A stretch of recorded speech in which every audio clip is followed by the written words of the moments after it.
Hello guys, welcome to my YouTube channel. So this is my first video, and okay, my name is Yudhishthir, and in this video, like I will try to explain what I have learned from my trading career. So start करते हैं.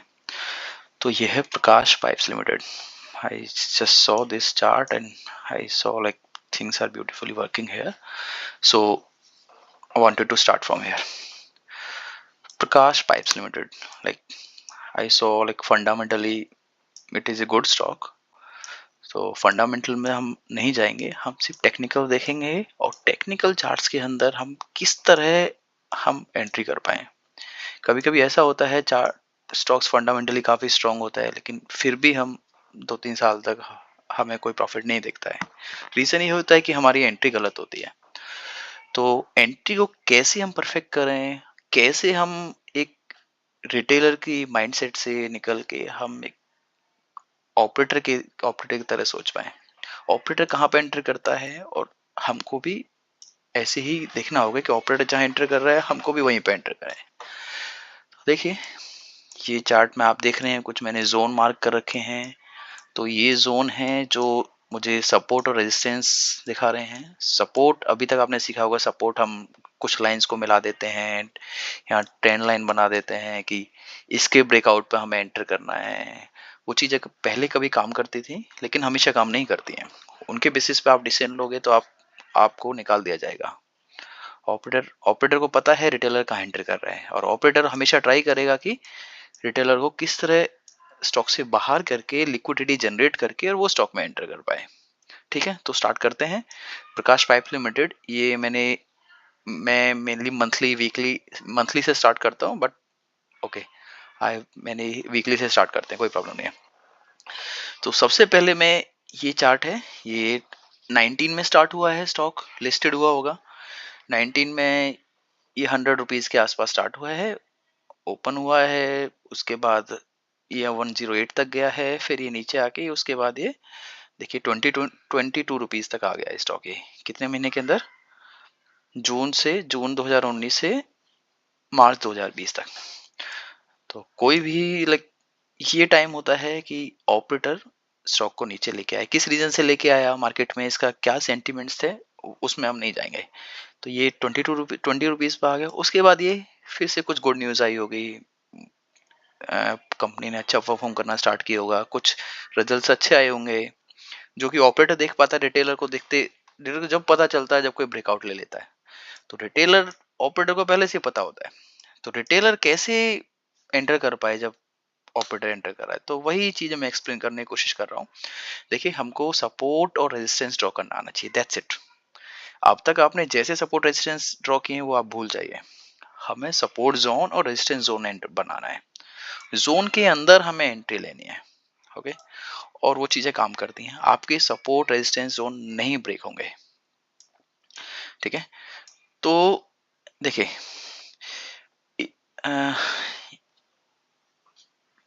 आपको यहाँ क्या दिख रहा है, एक बड़ी सी विक दिख रही है. ठीक है, लेकिन मुझे दिख रहा है एक बड़ी सी रेड कैंडल, एक ग्रीन कैंडल बनी है और उसके बाद एक रेड कैंडल बनी है.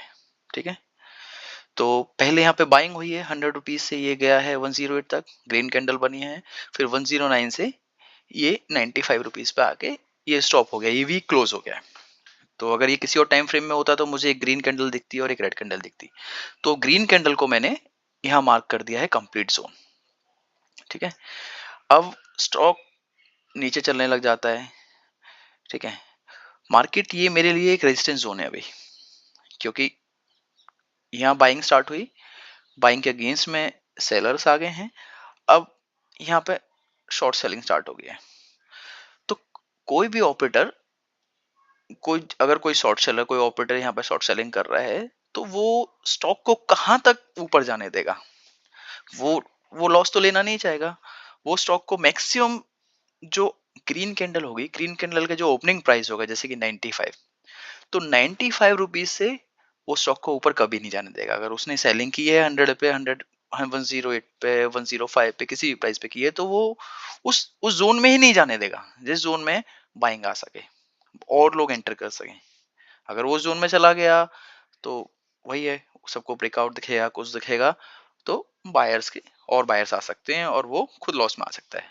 तो उसके लिए ये सब रेजिस्टेंस जोन है जिसने भी हमें एंटर किया। अब मार्केट उसके बाद नीचे जाता है, ऊपर आने की कोशिश करता है, ठीक है, वो उससे पहले ही वो वहां तक नहीं जाता। कोई बाय स्टॉक, नया स्टॉक होता है, कोई भी बाइंग में इंटरेस्टेड नहीं होता और ये नीचे गिरता चला जाता है, यहाँ तक 21 रुपए पे आ जाता है। मे बी ऑपरेटर ने क्यों इसको 21 रुपए पे लेके आया, वो जानबूझ के लेके आया ताकि वो यहाँ पे बाइंग कर सके। समझ रहे हैं ना आप, वो यहाँ से उसने शॉर्ट सेलिंग स्टार्ट की है ताकि वो यहाँ से बाइंग कर सके।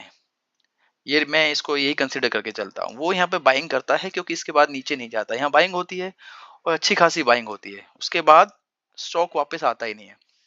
तो आप एक ये जोन देखिए, ये मैंने ये क्रिएट किया है जो जहां पे प्राइस फिर से गया था दोबारा ऊपर, उसने जाने की कोशिश करी थी और वहां से वो नीचे विक बना के आ गया। मेरे को फिर यहाँ एक ग्रीन कैंडल और रेड कैंडल दिख रही है, तो ग्रीन कैंडल को मैं यहाँ पे एक जोन मार्क कर लेता हूँ, ये मेरा फिर से एक रेजिस्टेंस जोन है। मार्केट फिर से अगर आएगा तो मेरे हिसाब से यहाँ से रेजिस्टेंस लेगा एक बार, ठीक है। मार्केट यहाँ पे आता है और इस जोन से रेजिस्टेंस लेता है, ठीक है। अगली बार मार्केट ज्यादा नीचे नहीं जा पाता है, ये कहीं पे सपोर्ट ले लेता है नीचे, सपोर्ट लेके मे बी ऑपरेटर को जितना चाहिए था वो उतना बाय कर लेता है और उसके बाद वो ब्रेकआउट के लिए रेडी हो जाता है। अब इस प्राइस पे आने के बाद जो कि पहले रेजिस्टेंस जोन था, ठीक है, कुछ लोग सेल करना स्टार्ट करेंगे, कुछ लोग बाय करना स्टार्ट करेंगे, ठीक है। जिन्होंने यहाँ कहीं इसको ऊपर बढ़ते हुए बाय किया होगा, जो छोटे छोटे प्लेयर्स, वो यहाँ पर अपना प्रॉफिट बुक करेंगे और मार्केट नीचे आएगा, स्विंग नीचे आएगा। लेकिन अब ऑपरेटर अगर नीचे बैठा हुआ है और वो रेडी है इसमें इस स्टॉक को देखने के लिए कि कहां तक जाता है, ठीक है, उसने इन्वेस्ट किया है ताकि वो कहीं ऊपर प्रॉफिट बुक कर सके, तो वो अब स्टॉक को फर्स्ट रेजिस्टेंस पे रोकने की कोशिश करेगा। ये पहले रेजिस्टेंस था, अब ये सपोर्ट बन गया है। ये पूरा पूरा जोन, मैं किसी पर्टिकुलर प्राइस की बात नहीं कर रहा हूं, मैं पूरे जोन को ही कंसीडर करूंगा। अगर मुझे स्टॉक के अंदर एंट्री करनी है तो मैं जोन में आने का वेट नहीं करूंगा, मुझे मैं श्योर हूँ फंडामेंटली ये स्ट्रॉन्ग स्टॉक अच्छा है, तो मैं जस्ट ये जोन पे एंटर करती 85 पे मैं बुक कर लूंगा, मैं सॉरी एंटर कर लूंगा। लेकिन ये स्टॉक फिर भी थोड़ा बहुत नीचे आता है 82 तक, आपको आप देख रहे हैं बिल्कुल एग्जैक्टली इसके मिड पॉइंट से ये बाउंस कर जाता है।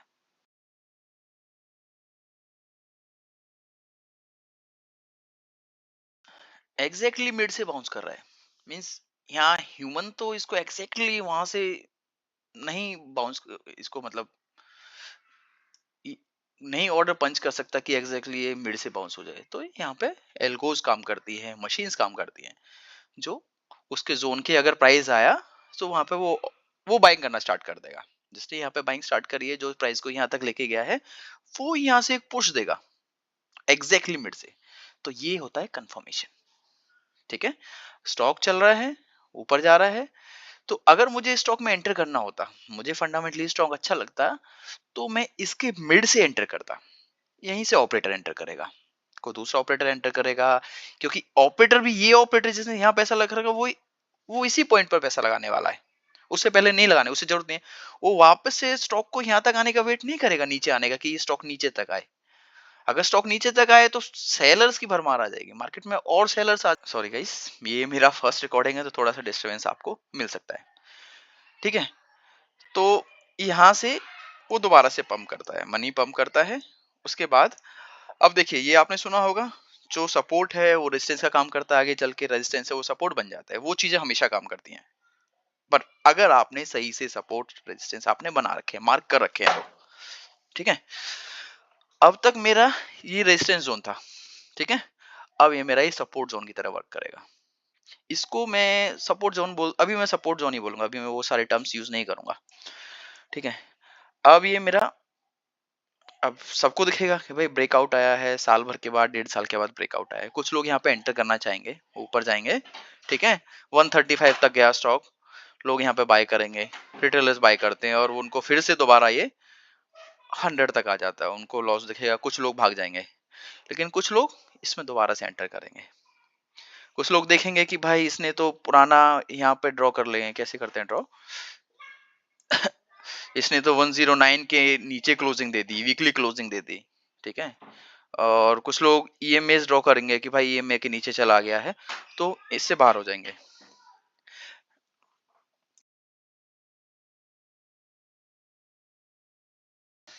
तो कुछ लोग यहाँ पे जो जिनको दिख रहा होगा कि हाँ इसमें कोई ऑपरेटर एक्टिव है, सब ऑपरेटर्स को पता होता है कि दूसरे ऑपरेटर्स कहाँ पे एंटर किए हैं, तो कुछ लोग यहाँ पे एंट्री करेंगे ये सपोर्ट जोन के। कुछ लोग यहाँ मिड तक जाने का वेट करेंगे। मिड तक जा रहा है तो मतलब आपको कंफर्मेशन मिल गया है कि ये स्टॉक भाई ये उड़ने वाला है, ठीक है। और मैं आपको दिखाऊं जोन, अभी ये देखा, ये एक वीकली टाइम फ्रेम पे, आप इसको अलग अलग टाइम फ्रेम, ओके। तो आप देख सकते हैं ये जोन के मिड, मैं मिड पॉइंट का पूरा फैन हूं। मेरा अगर मैंने जोन मार्क किया है और स्टॉक उससे मिड से बाउंस कर रहा है तो मतलब मैंने जोन सही से मार्क किया है, ओके। अगर आपको, लेकिन आप एंट्री यहाँ पे कर सकते हैं, आपको और भी मौके मिलेंगे। अगर स्टॉक अपवर्ड ट्रेंड में है तो आपको बहुत सारे मौके मिलेंगे। आप ये मत सोचना कि आप ये मिस हो गया मेरे से, ये मिड से ही बाउंस हुआ आपसे निकल गया, ठीक है। स्टॉक फिर से आएगा, आपको मौके देता रहेगा। कभी भी आप 5-10% तो बहुत कम होता है, आप कभी भी पैसा, मतलब क्या बोलूं मैं, देखते जाइएगा आप कैसे कैसे काम करती हैं चीजें। ये जो एक जोन था मैंने मार्क किया था, पहले रेजिस्टेंस था, अब सपोर्ट हो गया, इसको मैं एक ब्लॉक ऑर्डर बोलूंगा अभी, ठीक है। आप ब्लॉक ऑर्डर देखिएगा क्या होते हैं ब्लॉक ऑर्डर, उससे एक्सप्लेन करूंगा। तो ब्लॉक ऑर्डर के ये ठीक है, इसको अभी ये आप ये सपोर्ट जोन ही मार्क कीजिए इसको। सपोर्ट जोन के ऊपर अगर स्टॉक्स आता है, एक रेड कैंडल बनाता है, और उसके बाद फिर एक ग्रीन कैंडल बनाता है, ठीक है। आप देखिएगा एक रेड कैंडल बना रहा है, ये वाली जो 25 जन 2021 को बनी है, फिर एक ग्रीन कैंडल बनी है 1 फरवरी 2021 को। अब जिस प्राइस पे जो रेड कैंडल का ओपन प्राइस है, ओपन है कितना, 115.15, ठीक है। ये 115.15, आप ऊपर देखिए लेफ्ट में 115. तो ये मेरा नेक्स्ट एंट्री होगा इस स्टॉक में एंटर करने का, अगर मुझे स्टॉक में एंटर करना है तो। मार्केट ये रेड कैंडल को क्रॉस करके ऊपर ग्रीन बनाता है और ऊपर जाने लगता है, तो ये मेरी रेड कैंडल की, मैं सिर्फ बॉडी को कंसीडर करूंगा, ठीक है। ये बॉडी का मिड, आप देख रहे हैं, ये एग्जैक्टली ये है ब्लॉक ऑर्डर। ब्लॉक ऑर्डर हमें देखना होगा किसी ब्लॉक ऑर्डर की पोजीशन किसी सपोर्ट के ऊपर, कोई सपोर्ट जो आपको लगे हाँ ये सपोर्ट है, नहीं ब्रेक करेगा, सपोर्ट के ऊपर जो पहली रेड कैंडल बने उस रेड कैंडल को क्रॉस करती हुई ग्रीन कैंडल, ठीक है। स्टॉक चला जाए, लेकिन दोबारा हाई, उसकी प्रोबेबिलिटी थोड़ी सी हाई होती है कि उस रेड कैंडल के टॉप को टच करे, ठीक है। अगर मुझे एंटर करना है तो मैं स्टॉक में यहीं पर एंटर कर दूंगा 115 पे, ये मेरा बाइंग प्राइस होगा। मैं ट्रिगर अलर्ट लगा के छोड़ दूंगा कि क्योंकि ये कैंडल सपोर्ट में जा रही, सॉरी सपोर्ट जोन के अंदर जा रही है, तो यही इसी कैंडल को मुझे कंसीडर करना है, ठीक है। आप इसको भी कैंसिल कर सकते हैं, लेकिन अभी इजी थोड़ा समझाने के लिए इस कैंडल को कंसीडर कर लिया, जो जो नीचे तक जा रही है डार्क, ठीक है, रेड कैंडल। अब ये एक जोन बन चुका है, मैंने मार्क किया है, जोन का मिड पॉइंट ये रहा, ठीक है। ये ग्रीन हुआ, फिर से रेड कैंडल आई, थोड़ा सा पहले ही प्राइस को टच कर रही है एक्चुअली, यहाँ पे ये भी ये 2-3 जोन बन चुके हैं, तो प्राइस आप जो सबसे पहला होगा आप उस पे एंटर कर जाएंगे, ठीक है। आप 11 पे एंटर कर लोगे। अगर आपसे पहली ये एंट्री मिस हुई है जो मैं बता रहा हूँ ना 105 की, तो नेक्स्ट आपका बाइंग प्राइस होगा 111। 111 पे जाने के बाद ये ब्लॉक ऑर्डर बन चुका है जो जोन मार्क कर रखा है, ये सपोर्ट का काम करेगा हमेशा, ठीक है। इसको ब्लॉक ऑर्डर बोलेंगे हम। एक एक ब्लॉक बना दिया मैंने, आप इस तरह कंसीडर कीजिए, आप ब्लॉक ऑर्डर के बारे में पढ़ सकते हैं। क्योंकि देखो क्यों मैं इसको मिड को कंसीडर कर रहा हूँ, आप थोड़ा सा ऑपरेटर की साइकोलॉजी से देखिए। ये ऑपरेटर इसको ऊपर लेके गया, प्राइस नीचे आया, फिर से उसने पैसा इसमें आया है, पंप उसने किया है, रिटेलर का पैसा है, कैसे भी ये प्राइस ऊपर जाता है, तो उसकी उसके अकॉर्डिंग प्राइस मूव कर रहा है, ग्रीन जो ग्रीन कैंडल्स बन रही हैं, तो वो अगर प्राइस इस कैंडल के नीचे दोबारा जाता है तो उसे भी लग रहा है कि सेलर्स के आने की प्रोबेबिलिटी बढ़ जाएगी, तो उसको उस जोन में ही नहीं जाने देना है, समझ रहे हैं ना आप। रेड कैंडल जहां पे सेलर्स, इस एरिया में सेलर्स हैं, ठीक है, तो अगर इस एरिया को क्रॉस किया, इसके नीचे आया कि तो प्रोबेबिलिटी बढ़ सकती है। अभी रिटेलर के हिसाब से यहाँ पे सपोर्ट कुछ नहीं है, लेकिन ऑपरेटर के हिसाब से यहाँ पे सपोर्ट है। ऑपरेटर को किसी भी तरीके से इस जोन को ब्रेक नहीं होने देना है, नहीं तो उसके हाथ से निकल जाएगा स्टॉक। फिर पता नहीं किस जोन के अंदर चला जाए और वो कंट्रोल नहीं कर पाएगा स्टॉक को। तो वो इसकी मिड से, मैक्सिमम मिड से उसका एल्गो काम करेगा और वो इसको फिर से पंप कर देगा, फिर से ऊपर चला जाएगा, स्टॉक चला जाता है ऊपर तक, ठीक है। फिर दोबारा आता है, उसका वही काम है, वो ऊपर कोई बाइंग नहीं करता है, कुछ नहीं करता है, कोई टच नहीं करता है, वो बैठा रहता है, बस इस जोन पे उसे ध्यान है, उसका फोकस पूरा इस ब्लॉक ऑर्डर के ऊपर है। यहां से स्टॉक जब भी आएगा, स्टॉक बाउंस करेगा, ठीक है। आप देखिए, अभी तक ये एक सपोर्ट जोन था, इस सपोर्ट जोन के ऊपर ये, इसको ब्लॉक ऑर्डर बोलो, सपोर्ट जोन था, ये एक नया बना, ठीक है। अब इसके ऊपर भी सपोर्ट जोन बनेंगे, जिनको ब्लॉक ऑर्डर बनेंगे, इसके ऊपर कौन सी कैंडल है जो इसके अंदर नीचे तक जा रही है, वो ये रेड कैंडल। अब हमारा सपोर्ट जोन बनेगी ये कैंडल, ब्लॉक ऑर्डर बोलो, ठीक है। अब एक बार पैसा प्राइस ऊपर निकल गया, तो वो कोशिश करेगा कि इसके इसके मिड से ही अभी तो देखिए, सॉरी, एक बार इस रेंज में चला गया, ठीक है, ये जोन तो उसके लिए लास्ट है, वो वो यहीं से इसको बाउंस जोन से कोशिश करेगा। एक बार जैसे ही ऊपर चला गया, तो देखिए यहाँ थोड़ी सी सेलिंग बाई हुई है, यहाँ पर काफी ज्यादा ट्रेडिंग हुई है, तो एक जोन बन गया उसके लिए, तो इस जोन में उसे फिर से नहीं आने देगा। ये 132 से 185 तक प्राइस चला जाता है, उसके बाद फिर से दोबारा आता है, नीचे आता है, ठीक है। उसको ऊपर बायर्स नहीं मिलते हैं, जिस हिसाब से वो बहुत ही मतलब दो दो तीन वीक के अंदर ये उसमें 30-40% का उछाल आता है। आप देखिए कितना परसेंट हो गया, हाँ 43%, ठीक है। ये स्टेबल नहीं है, प्राइस नीचे आता है। अब इस केस में क्योंकि ये ब्लॉक ऑर्डर है, तो इस बार प्राइस उसके मिड से ही बाउंस हो जाएगा, वो इसे नीचे नहीं जाने देगा। उसने थोड़ा सा पैसा पंप किया, सबको दिखेगा हाँ स्टॉक ने सपोर्ट ले लिया है, और कुछ बायर्स और मार्केट में आ जाते हैं, फिर स्टॉक पे ऊपर जाता है, फिर नीचे आता है। अब ये कैंडल हमारा ब्लॉक ऑर्डर का काम करेगी। अब बीच नीचे वाले सपोर्ट्स को हमें कंसीडर नहीं करना है। अगर देखिए स्टॉक अपवर्ड ट्रेंड के अंदर है, तो आपको पहले सपोर्ट पे एंटर कर जाना है, अगर आपको स्टॉक के अंदर जाना है।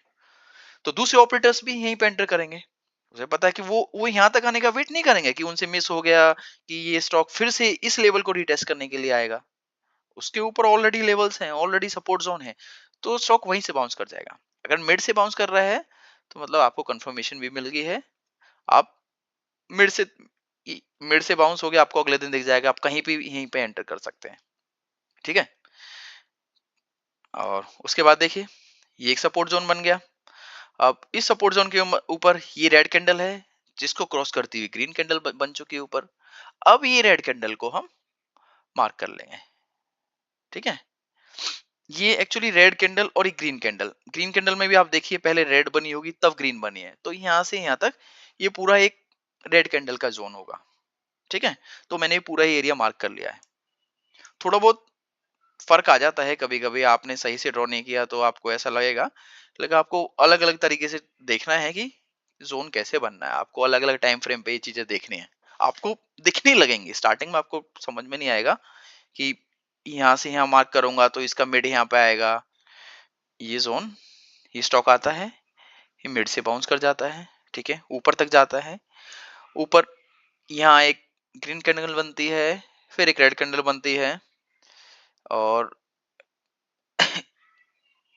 देखिए कितने सारे जोन में आपको दिखा देता हूँ, कहाँ पे इसमें से शॉर्ट सेलर्स भी एक्टिव होंगे, ठीक है, नीचे बायर्स भी एक्टिव होंगे। आपको सपोर्ट देखने हैं, रेजिस्टेंस, आपकी एंट्री सपोर्ट जोन पे होनी चाहिए, आप यहाँ की एंटर करने की कोशिश नहीं करेंगे, ठीक है, आप समझ रहे हैं ना। ये आप अगर आप यहाँ पे एंटर करते हैं, स्टॉक वापस भी आ जाता है, तो आपको कोई प्रॉब्लम नहीं होगी। ये एक रेजिस्टेंस जोन का काम कर रहा है, ठीक है, नीचे सपोर्ट जोन तक गया, आप यहाँ के एंटर करेंगे। ये देखिए प्रोबेबिलिटी है कि लोग यहाँ पे बेचना शुरू कर देंगे, कोई ना कोई ऑपरेटर, या फिर जो यहाँ बड़ा सेलर बैठा होगा, एक बड़ा बायर यहाँ बैठा है, एक बड़ा सेलर यहाँ बैठा हुआ है, वो इसको पुश करने की कोशिश करेगा नीचे, ठीक है। पता नहीं किसके पास कौन पे ज्यादा पैसा लेके बैठा है, ये 1000 करोड़ लिए बैठा है, ये 2000 करोड़ लिए बैठा है, या ये 1000 है, या 2000 करोड़ लिए बैठा है। तो जिसके पास ज्यादा होगा वो उसे पुश करेगा दूसरी साइड में। ठीक है, तो ये रेजिस्टेंस जोन है, प्राइस नीचे आता है। इसके बाद यहाँ एक ग्रीन कैंडल बनी है और एक रेड कैंडल। जैसे हम ग्रीन कैंडल को मार्क करते हैं जोन के लिए, सॉरी रेड कैंडल को मार्क कर रहे थे, यहाँ हम ग्रीन कैंडल को मार्क करेंगे जोन के लिए। तो ग्रीन कैंडल जो यहाँ से यहाँ तक बनी, वो पूरा जोन मैंने मार्क कर लिया है। ये इतनी बड़ी कैंडल में जोन यहाँ से 178 से 200 इतना बड़ा जोन नहीं मार्क कर सकता, क्योंकि उसमें आपको क्लैरिटी नहीं आएगी, वो फिर मुझे मंथली टाइम फ्रेम पे बनाना पड़ेगा। ठीक है, इतने बड़े जोन आपको प्राइस में समझ में नहीं आएगा। आप ये देखिए, और आपको पहले देखना है, आपको एग्जैक्टली यहाँ 198 पे शॉर्ट नहीं कर देना। अगर आपको सेल करना है तो आप इसको 188 पे ही सेल कर सकते हैं। ये प्राइस आया था, आप देखिए ये वापस वन, किसी ने यहाँ पे बाय किया होगा तो 188 पे ही जोन के एंटर होते ही आपको टच करते ही आपको सेल कर देना है, और जोन के अंदर टच करते ही आपको बाय कर लेना है। ठीक है, और हाँ बिल्कुल मिड का वेट नहीं करना है। मिड से ले गया तो मतलब आप समझिए आपका जोन सही से वर्क कर रहा है। अब मैं इस जोन को हटा देता हूँ, नहीं अभी रहने देता है।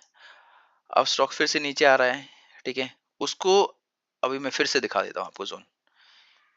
इस वाले जोन के ऊपर, इस वाली रेड कैंडल के ऊपर कौन सा है सपोर्ट, अब हमारे ये कैंडल सपोर्ट का काम कर रही है। देख रहे हैं, यहाँ पहले रेड कैंडल बनी है, फिर ग्रीन कैंडल बनी है, तो वो पूरी मैंने रेड कैंडल को मार्क कर लिया। यहाँ पहले सेलिंग हुई है, फिर यहाँ पे बल्क में बाइंग हुई है, काफी सारा पैसा लगा है यहाँ पे। ठीक है, जहां ऑपरेटर का पैसा लगा है वो उस प्राइस को तोड़ने नहीं देगा। मे बी हो सकता है यहाँ दूसरा ऑपरेटर हो या कोई और ऑपरेटर हो, तो ये ऑपरेटर यहाँ फाइट करेगा। ठीक है, प्राइस यहाँ से बाउंस करेगा, वापस आएगा इस जोन में, बाउंस करेगा। ठीक है, ऊपर कोई है जो वहां पे पैसा, कोई अपना मे बी हो सकता है ट्रेडिंग कर रहा हो, यहाँ से यहाँ बुक कर रहा है। मे बी हो सकता है कि यहाँ कोई सेलर बैठा हो, वो इसको अपने जोन में नहीं आने दे रहा है, ये अपने जोन में नहीं आने दे रहा है, ये अपने जोन में आने नहीं दे रहा है। जीतेगा वही जिसके पास ज्यादा पैसा है, जिसके साथ रिटेलर रिटेलर हो जाएंगे या बाकी दूसरे प्लेयर्स हो जाएंगे। आपको बस एंट्री आपकी सही करनी है। ये जोन है, देखिए जोन के अंदर आप एंट्री ले सकते हैं, ये एंट्री ले सकते हैं। उसके बाद ये जिसने यहाँ पैसा लगाया होगा, ठीक है, अगर आप यहाँ पे एंट्री करते हैं तो थोड़ा सा नीचे चला भी जाता है, नीचे के सपोर्ट लेवल्स पे चला जाता है, आप उतने लॉस में नहीं आएंगे। अगर आप यहाँ कहीं ब्रेकआउट पे एंट्री करते हैं तो आपके लिए बहुत बड़ी प्रॉब्लम है, स्टॉक बहुत नीचे चला जाएगा। नीचे सपोर्ट जोन है, आपने यहाँ कुछ पैसा अगर बाय किया है तो ये आपका एवरेजिंग का टाइम है। ठीक है, आप यहाँ इन सब लेवल्स पे स्विंग लो के पे आप बाय कर रहे हो, समझ रहे हो, तो आपका एवरेज प्राइस यहाँ का ही रहने वाला है। ठीक है गाइस, तो ये आपने यहाँ पे ये सपोर्ट जोन बना हुआ है, इसके मिड पे स्टॉक आया, आपने बाय कर लिया। अब ये देखिए कुछ लोग यहाँ पे निकाल देंगे, ट्राई करेंगे, लेकिन अगर यहाँ पे बायर स्ट्रॉन्ग होंगे, कुछ जब देखिए, अगर ऑपरेटर चाहेगा कि ऑलरेडी ये 4 बार ट्राई कर चुका है, सेलर्स बायर्स में कन्वर्ट हो जाते हैं। जब सेलर अपने ऑर्डर निकालेंगे, कट करेंगे अपनी पोजीशंस, तो बाइंग की पोजीशंस होंगी, और इतना बड़ा जिसको हम एसएल हंटिंग बोलते हैं। एसएल यहाँ पे सबके सब जितने भी सेलर्स होंगे उन सबके एसएल यहाँ पे हंट होते हुए दिखा देंगे, और जो कुछ बायर्स पहले अगर आए होंगे नए, और कुछ बायर्स जो ये सेलर्स कन्वर्ट हो जाएंगे। अगर इन्होंने 1000 करोड़ रुपए यहाँ पे सेलर्स ने लगा रखा है तो 1000 करोड़ बायर्स हो गए, समझ रहे हैं ना।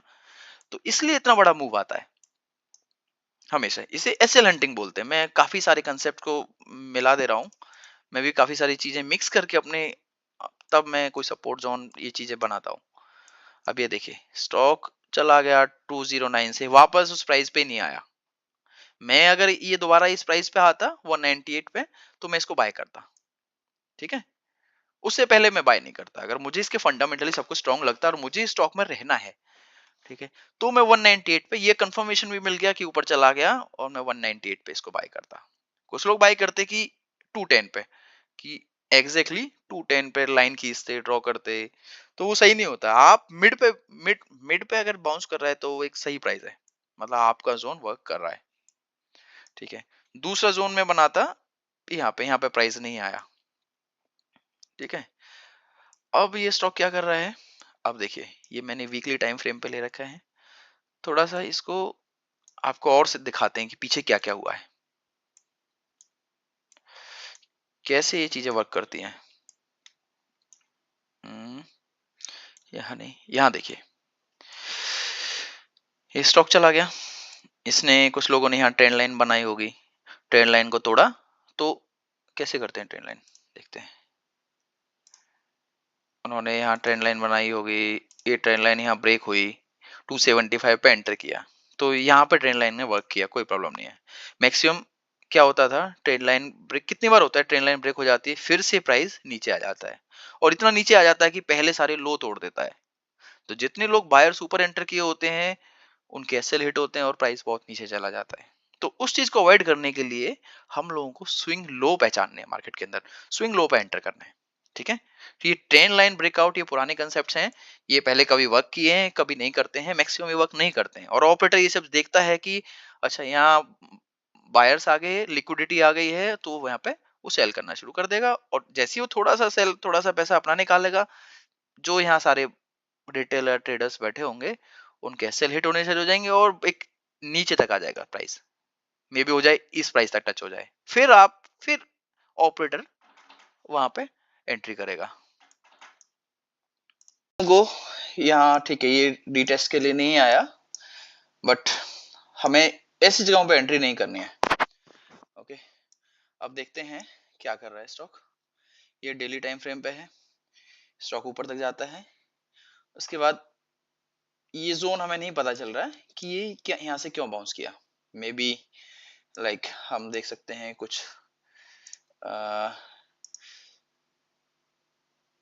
ये इसके 50% कुछ, हाँ 50-60% रिट्रेस करने के बाद ये बाउंस हो गया ऊपर से, लेकिन हमें एंट्री नहीं मिल पाई, हम यहाँ पर एंट्री नहीं करेंगे। हम कहाँ एंट्री करेंगे स्टॉक के अंदर, ये स्टॉक गया 445 तक, अभी एक आया नीचे किस प्राइस तक, ठीक है 334 तक, तो हम एंटर करेंगे इसके मिड।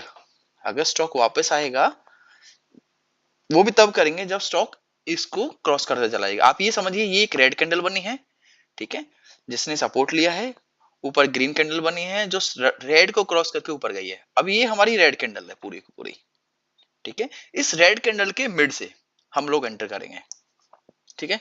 हमने एंटर किया, उसके बाद हमारी एंट्री यहाँ, हमारी एंट्री यहाँ पे कहीं हो जाएगी, ये एग्जैक्टली मिड है, क्योंकि ग्रीन कैंडल ने क्रॉस यहाँ पे किया है, क्रॉस करके तब इसे यहाँ पे किया, तो हमारी एंट्री यहाँ कहीं होगी। अब एंटर करने के बाद स्टॉक फिर से निकल जाता है, तो आप ये देखिए, एक ही रेड कैंडल है, ठीक है, जिसने ये सपोर्ट था, ये हमने सपोर्ट 390 सपोर्ट यहाँ पर सपोर्ट लिया, ऊपर ग्रीन कैंडल बना दिया। अब हमारा जोन कहाँ पे होगा, अब हमारे लिए ये रेड कैंडल है।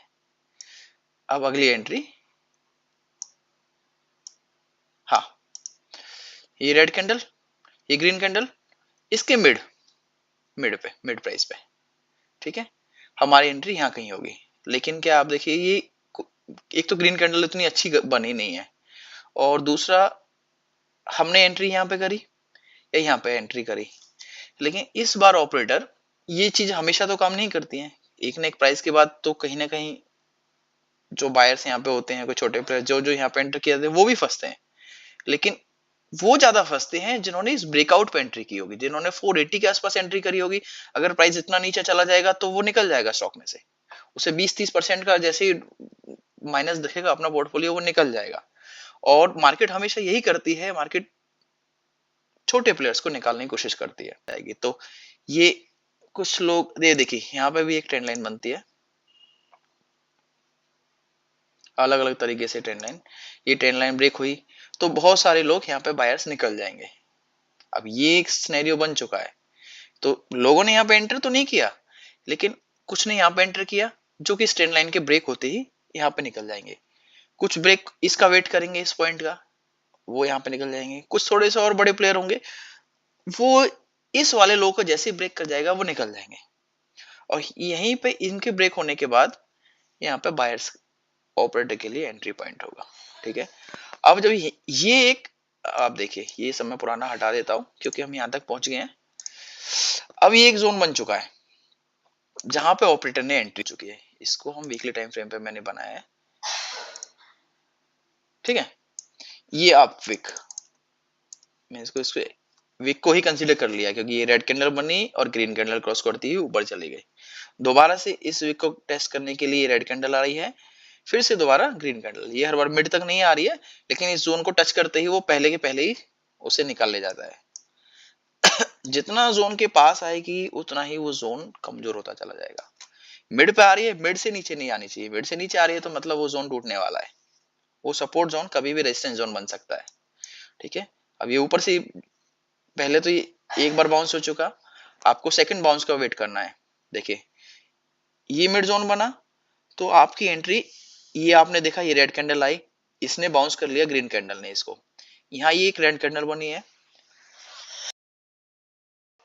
तो आपकी एंट्री होगी यहाँ पे 366 पे। आपको कंफर्मेशन मिल गया कि ये जोन हमारा सपोर्ट की तरह वर्क कर रहा है। इस पे जो भी रेड कैंडल बन रही है और उसको क्रॉस करती हुई ग्रीन कैंडल कोई आ रही है तो अब हम हमारी एंट्री यहाँ पे होगी। वो यहाँ से सपोर्ट ले रही है, इस जोन से सपोर्ट ले रहे हैं तो हमारी एंट्री इधर होगी। इसके बाद हमको प्राइस ऊपर तक जा रहा है, ठीक है ना। ये एक जोन, ये पूरा एक जोन बन चुका है, ठीक है। इसके मिड से वापस भी नीचे भी पुश आ रहा है, जिसने यहाँ पे बाई किया होगा वो ज्यादा ऊपर नहीं जाने देगा। तो मिड जोन होता है ना, जोन का आप सही से जोन फाइंड आउट करो और जोन का मिड, वो आपको सपोर्ट रेजिस्टेंस फाइंड आउट करने में बहुत हेल्प करेगा और वहीं आपकी एंट्री होगी। आप यहाँ पे सेल का ट्रेड लगा सकते हैं और यहाँ इसके रेजिस्टेंस तक या इसके टॉप तक आप इतना मूव कैप्चर कर सकते हैं, या आप यहाँ पे बाई का ट्रेड लगा सकते हैं, यहाँ से आप यहाँ तक कैप्चर कर सकते हैं। अगर आपको इन्वेस्ट करना है तो आप होल्ड करके रखिए, ठीक है। आपको बार बार जब जब अपॉर्चुनिटी मिलती रहेंगी आप एंटर करते रहना, ठीक है। ये हमारे लिए रेजिस्टेंस है, ये सपोर्ट जोन है, बार बार हमारा स्टॉक यहीं से बाउंस कर रहा है, ठीक है। यहाँ ये रेजिस्टेंस ब्रेक हो जाता है, ठीक है। ये ब्रेक होने के बाद अब ये जोन भी कंप्लीटली ब्रेक हो जाता है। आप देखिए ये ब्रेक होके ये हमारे लिए ये रेड कैंडल, ये ग्रीन, ये बन गए। और एक चीज और आप देखिए, मैं और मुझे दिख रही है तो आपको बताता हूँ, इक्वल एंड अपोजिट रिएक्शन ये हमेशा होता है। देखिए स्टॉक फॉल किया 35% इस प्राइस से, वापस से कहां तक गया 35%। ये लगभग लगभग वर्क करता है, ये भी चीज है। जितना नीचे आया है लगभग लगभग स्टॉक उतना ऊपर जाएगा। तो अगर आप यहाँ कहीं एंटर करते हैं इस प्राइस पे 360 पे, तो आप आसानी से 650 600 तक आप प्राइस बुक करके निकल सकते हैं। 35% नीचे गया आप 20-30% में कहीं भी एग्जिट ले सकते हैं, ठीक है। एक अच्छा खासा आपको कितने परसेंट हो गया यहाँ से, अगर आप यहाँ कहीं एंटर करते हैं, मान लो आप हमारी एंट्री यहाँ पे है, देखो 50-60-60-70% आपको आसानी से कैप्चर कर सकते हैं। और कितने टाइम में, ये आपने 15 अप्रैल 2024 को एंटर किया, आप यहीं कहीं अगस्त में इससे एग्जिट ले सकते हैं स्टॉक से। इस तरह आप अपनी एग्जिट विल प्लान कर सकते हैं। अगर आपको लॉन्ग टर्म का है आपका, तो फिर आपको एग्जिट लेने की जरूरत नहीं है, आप अपने अकॉर्डिंग प्लान कीजिएगा फंडामेंटल देख के। मैं आपको कैसे एंट्री करते हैं अभी फिलहाल वो बता रहा हूँ, एग्जिट्स इसी हिसाब से भी आप प्लान कर सकते हैं और अपना कोई भी मेथड लगा सकते हैं, ठीक है। अब प्राइस, ये हमारे लिए रेड कैंडल है, ये ग्रीन कैंडल, आप देखें प्राइस फिर से आ रहा है। ये इसको मैंने एक जोन मार्क कर दिया है, ठीक है। बाउंस किया, देख रहे हैं 28 अक्टूबर को ये बाउंस किया, ये 493 तक आया, 500 साइकोलॉजिकल लेवल नंबर है उसको क्रॉस किया, ठीक है। और ये 493 तक आया, फिर से बाउंस किया 576 तक 7 तक गया, ठीक है। तो ये जोन कर रहा है वर्क एक थोड़ा सा, हाँ ये एज ए रेजिस्टेंस वर्क करने लग गया है, ठीक है। ये फिर ऊपर जाता है फिर नीचे, फिर आप देखिए अभी कहाँ पे है स्टॉक, ये स्टॉक हमारे इस जोन के मिड पे है। तो आज ये मुझे मिड पे दिखा इसलिए मैं ये वीडियो बना रहा हूँ। आप देखिए क्या प्राइस है 413। So there are high chances कि ये यहाँ से ये बाउंस करे, ठीक है। सपोर्ट टूट भी सकता है, अगर आप इन्वेस्टिंग के पर्पज से कर रहे हैं तो कोई प्रॉब्लम नहीं है। स्विंग भी कर रहे हैं तो भी आपको एवरेज करना पड़ेगा। स्विंग आप वीकली नहीं कर सकते, आपको मंथली 6 मंथ 1 ईयर उतना आपको मिनिमम प्राइस मिनिमम प्लान करना पड़ेगा। अगर स्टॉक के फंडामेंटल सब कुछ ठीक है, फंडामेंटली कोई प्रॉब्लम नहीं है स्टॉक्स में, हालांकि मुझे प्रकाश प्राइस में कोई प्रॉब्लम दिखी भी नहीं। आप देखिए ये 413 है, तो मेरे हिसाब से यहाँ से बाउंस होना चाहिए। पहले ये जो लाइन है 406, देखिए ये रेजिस्टेंस की तरह वर्क कर रहा था, ये स्टॉक कर गया, अब इसी प्राइस पे फिर से आ गया है, तो मेरे लिए वैलिडेशन के लिए 2 स्टेप्स हैं। एक तो ये ज़ोन का मिड जो मेरे लिए हमेशा होता है, मैं मिड पे हमेशा एंट्री करता हूँ, ठीक है? आप कंफर्मेशन का वेट कर सकते हैं, ये प्राइस मिड से ऊपर जाए या दोबारा, तो अगर यहाँ से एक बड़ी सी ग्रीन कैंडल बन जाती है, तो आप यहाँ फिर से अगर प्राइस दोबारा आता है 441 के आसपास, आप 441 के पास में एंट्री कर जाते हैं, क्योंकि यहाँ रेड कैंडल है, इस पे बनी ग्रीन कैंडल, तो ग्रीन कैंडल से अगर दोबारा प्राइस आता है तो देयर आर हाई चांसेस कि आप यहाँ तक नहीं आता है तो मिनिमम ये 493 के लेवल पे तो आएगा। मैं इधर एंट्री कर सकता हूँ, आपको, मैं किसी को नहीं बोलूंगा एंट्री करने के लिए, सॉरी। तो आप देख सकते हैं मेरा सेटअप, देखिए आपको लगता है, अभी मैं कुछ और भी शेयर करूंगा आपके साथ में ये सेटअप कैसे वर्क करता है, आप देखिए आपको सही लगेगा तो उसका आप उसके बाद अपना एनालिसिस कीजिए, ठीक है ना? और अपने फाइनेंशियल एडवाइजर से सलाह लीजिए। ये बस जो चीजें मैंने एक्सपीरियंस की हैं, जो चीज मैंने सीखी है, आज मैं आपके साथ शेयर कर रहा हूँ। मेरे अकॉर्डिंग यहाँ से एक बाउंस होना चाहिए, वो बाउंस 1% का हो, 5% का हो, 10% का हो, नहीं पता, लेकिन यहाँ से बाउंस होना चाहिए। आपने यहाँ से देखा कि यहाँ से कितने परसेंट का बाउंस आया? 17% का बाउंस आया यहाँ से, ठीक है? तो यहाँ से मैं क्या ही बोलूं, कितना बाउंस आ सकता है, कितना बाउंस आ सकता है, ये 60% का भी बाउंस हो सकता है, ठीक है ना? और ये ऐसा ऊपर भी जा सकता है, दोबारा आपको फिर से एंट्री दे।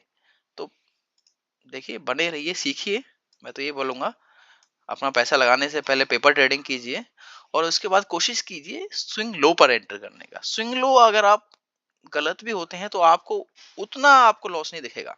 अगर ये स्विंग लो टूट जाता है तो नेक्स्ट स्विंग लो ये होगा 340, ठीक है? अगर आप यहाँ कहीं ब्रेक ऊपर इस प्राइस के क्रॉस होने के बाद आप ब्रेकआउट के बाद करते हैं तो प्रॉब्लम है, तो फिर दोबारा स्विंग लो आता है तो आपको आपका पोर्टफोलियो 50-60% माइनस में चला जाएगा, ठीक है ना? तो अपना एनालिसिस खुद से कीजिए और मुझे बताइएगा कमेंट करके, और मुझे बताइए कौन सा स्टॉक है जिसमें आप चाहते हैं कि मैं अपना आपको टेक्निकल एनालिसिस करके बताऊं, ठीक है? बने रहिए, थैंक यू।